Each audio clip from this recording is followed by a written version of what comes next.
আমি যদিও বিয়ে না করে ওই যে যারা আমাকে যাইতে বলে, ডেটের কথা বলে, রিলেশনের কথা বলে, ওইটা করি, ওইটা করলে তো ভালো,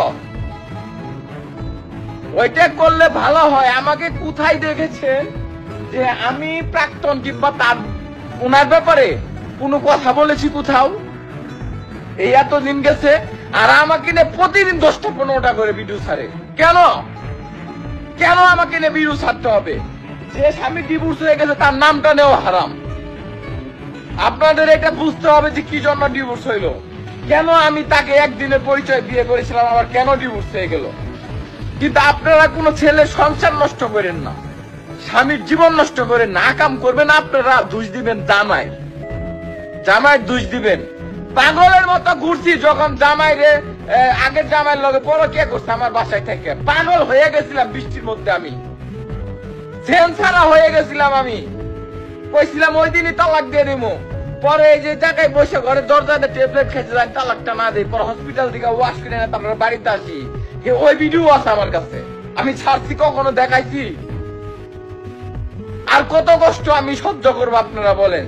দিনে নাকি ওর গোষ্ঠী সুদ্ধা ব্লক করে দিছি আমি, এই ডিভোর্সের আগেই ফেসবুকে সব ব্লক করে দিছি। আর কয় ভিডিও বানায়, আমি বলে ফোন দেই, কল করি, বিভিন্ন জায়গায় থেকে বিভিন্ন লোকের দিয়ে ছোট করে ইমেজ নষ্ট করে ভিডিও তৈরি করে। আমার একটা কথা হইলে, একটা কমেন্ট হইলে এটা না 20টা বানাবে, মানে টপিক প্যান হইছে। ওনার কিছু ফ্যামিলির লোক আছে, ওনারা শিখিয়ে দেয়। আমাকে দেখেছেন আমি কোন একটা ওয়ার্ড ইউজ করছি, চুপ করে বসে আছি। আমি বিয়ে করব, সংসার করব, আমি সংসারী হয়ে যাব। আমি পারি না কোনো খারাপ মেয়েকে ধরে রাখতে, সরি, ভালো মেয়েকে। আমি খারাপ, এই জন্য এটা শেষ হয়ে গিয়েছে। আমি খারাপ, আপনাদের কাছে খারাপ থাকি, কিন্তু মনে রাখবেন আমি এইসব বিষয়ের কারণে কোনো খারাপ কাজ করব না, খারাপ কাজের সাথে সম্পৃক্ত হব না, এবং খারাপ কোনো কাজে অংশগ্রহণ করব না। আমাকে খারাপ করতে পারবে না। আমি এখনো প্রতিশ্রুতি দিয়ে যাচ্ছি, আমি আবারও বলতেছি, খুব দ্রুত আমি বিয়ে করে ফেলবো ইনশাআল্লাহ, খুব দ্রুতই বিয়ে করে ফেলবো, এবং ফ্যামিলিগত ভাবে করবো। আর আমার বাবা সকালবেলা দুধ নিয়ে যায়, আমার বাবাকে অপমান করে। আমি তো কোনোদিন বলি নাই আমি বড় লোক পরিবার সন্তান। আমার বাবা, আমি কষ্ট করে বড় হয়েছি।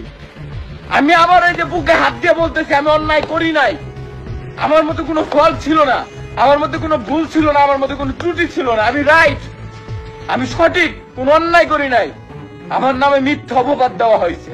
আপনারা ভিডিওতে যা দেখেন সম্পূর্ণ সঠিক নয়, সম্পূর্ণ সঠিক নয়। যেমন আমার প্রাক্তনের সব অভিনয়, এর একটা আসল রূপ ছিল যেটা ডেঞ্জারাস, এই বাড়িতে শ্মশান বানিয়ে রেখে গিয়েছে। আমি আমার হৃদয়ে হাত দিয়ে বলতেছি, 4 দিন আমার গায়ে হাত তুলছে, 30 বারের উপর আমাকে মৌখিকভাবে তালাক দিতে, 4 বার ফাইনাল তালাক হওয়ার কথা ছিল, কিন্তু আমি এগুলো কাউকেই জানাই নাই। উনি আল্লাহর ওলি, খাদিজা, মরিয়ম, আয়েশা, দোয়া করি আল্লাহ তাআলা ওনাকে ভালো রাখুক, সুস্থ রাখুক। আর আমার জন্য দোয়া করবেন, আমি যেন কোনো অসহায়, এতিম এবং খারাপ মেয়েকে বাড়িতে এনে যেন ভালো করতে পারি, আমার জন্য এই দোয়া করবেন।